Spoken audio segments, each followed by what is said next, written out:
संत गोरोबा काका यांच्या मंदिराच्या महाद्वाराची दिशा न बदलता पूर्वीप्रमाणे झाली पाहिजे. समस्त स्वाभिमानी कुंभार समाजाची मागणी. दिनांक 26 मार्च रोजी स्वाभिमानी कुंभार समाज संघटना व महाराष्ट्र कुंभार महासंघ यांच्या संयुक्त विद्यमाने धाराशिव जिल्ह्यातील तेरढोकी येथील संत शिरोमणी गोरोबा काका यांच्या मंदिराच्या महाद्वाराची दिशा न बदलता पूर्वीप्रमाणे महाद्वार करावे या मागणीसाठी जिल्हाधिकारी कार्यालय नांदेड यांना निवेदन देण्यात आले. यावेळी विजय देवडे, शिवाजी पांगरेकर, संदीप अवतुरे, विठ्ठल किवळेकर, सोपान कानगुळे, हनुमंत कानगुळे, मारुती नागपुरे, चंद्रकांत नागपुरे, लक्ष्मण विभूते, ज्ञानेश्वर देवडे, राजेश कानगुले, संतोष कानगुले व अधिक जण मोठ्या संख्येने उपस्थित होते. संस्था महाराष्ट्र राज्य व तसेच महाराष्ट्र कुंभार महासंघ या दोन्हीच्या वतीनं प्रत्येक जिल्ह्यामध्ये महाराष्ट्रामध्ये आज 26 मार्च रोजी जे धाराशिव जिल्ह्यामध्ये तेरढोकी म्हणून गाव आहे तिथे आमच्या संत शिरोमणी गोरोबा काकांचं भव्य दिव्य असं मंदिर आहे. त्या मंदिरामध्ये आमच्या आमदार साहेबांनी निधी आणलेला आहे. निधी आणताना गुत्तेदारांनी जे काम करायचं होतं पण ते निकृष्ट दर्जाचं काम चालू आहे. कारण पूर्वेला महाद्वाराचं दरवाजा पहिल्यापासूनच आहे पण त्या लोकांनी तिथला उचलून सण्या दक्षिण दिशेला केलेला आहे. तर दक्षिण दिशेला आमचा विरोध होता की त्यांना करू नका, आम्ही काम थांबवलं आहे तिथं. पण तरीही ते ऐकायला तयार नसल्यामुळं आज आम्ही पूर्ण महाराष्ट्रामध्ये 36 जिल्ह्यामध्ये आमच्या संघटनेच्या वतीनं पूर्ण जिल्हाध्यक्ष सर्वांनी निवेदन दिलेलं आहे.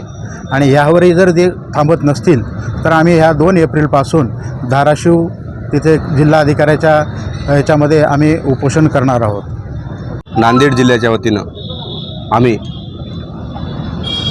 कुंभार समाजाचं आराध्य दैवत श्री संत शिरोमणी गोरोबा काका यांची समाधी स्थळ तेर धाराशिव जिल्ह्यामध्ये आहे. त्या ठिकाणी कित्येक वर्षापासून महाद्वार आहे. त्या महाद्वाराचं ठिकाण स्थानिक लोकांनी ते त्यांच्या स्वतःच्या स्वार्थासाठी त्यांनी ती जागा बदलण्याचं काम चालू आहे.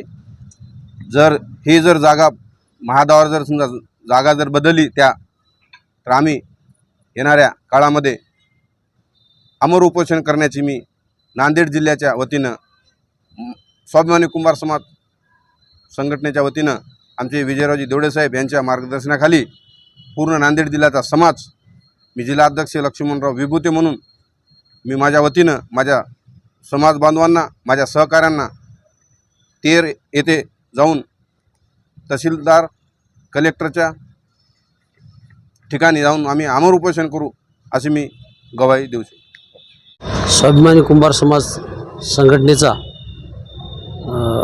नांदेड जिल्हा उपाध्यक्ष विठ्ठल माधवराव किवळेकर मी असून माझं म्हणणं असं आहे की तेरढोकी या गावात आमचे गोरोबा काकाचे फार पूर्वीपासून जुने मंदिर आहे. त्या मंदिराचं बांधकाम चालू असताना ह्या गुत्तेदारांनी निकृष्ट दर्जाचं काम करत आहेत. आणि पूर्वेकडे आमच्या मंदिराची कमान होती किंवा महाद्वार होतं तर ते बदलून चेंज करून दक्षिण दिशेला करत आहेत. त्यांच्यासाठी आमचं म्हणणं आहे की पहिल्या ठिकाणीच महाद्वार झालं पाहिजे. नाही झाल्यास चेंज जर केलं तर आम्ही आमरण उपोषण करू असं आमचं मत आहे. संत शिरोमणी गोरोबा काका महाराष्ट्रातले सर्वात संत श्रेष्ठ आहेत. तरी त्यांचे समाधी स्थळ आणि त्यांचं राहते गाव तेरढोकी आहे. तरी तिथल्या स्थानिक राजकारणी लोकांनी, आमदारांनी, गुत्तेदारांनी मिळून जे कट रचलेला आहे मंदिराच्या बाबतीत दिशा बदलण्याचा, ते आम्ही हाणून पाडू. याच्यासाठीच आम्ही स्वाभिमानी कुंभार सामाजिक संस्थेतर्फे महाराष्ट्रभर निवेदन देतात. जर एवढ्या निवेदनावर जर ते काम थांबलं नाही तर कलेक्टर ऑफिस जाम करण्याची आम्ही ताकद ठेवू अशी धाराशिवची आमची सर्व महाराष्ट्रभरच्या कुंभार समाजाची मागणी आहे. तरी लवकरात लवकर शासनाने याबाबतीत निर्णय घेऊन काम थांबून पूर्व जसेच होते तसंच काम करून देण्याची तयारी ठेवावी हीच आमच्या संघटनेतर्फे मागणी.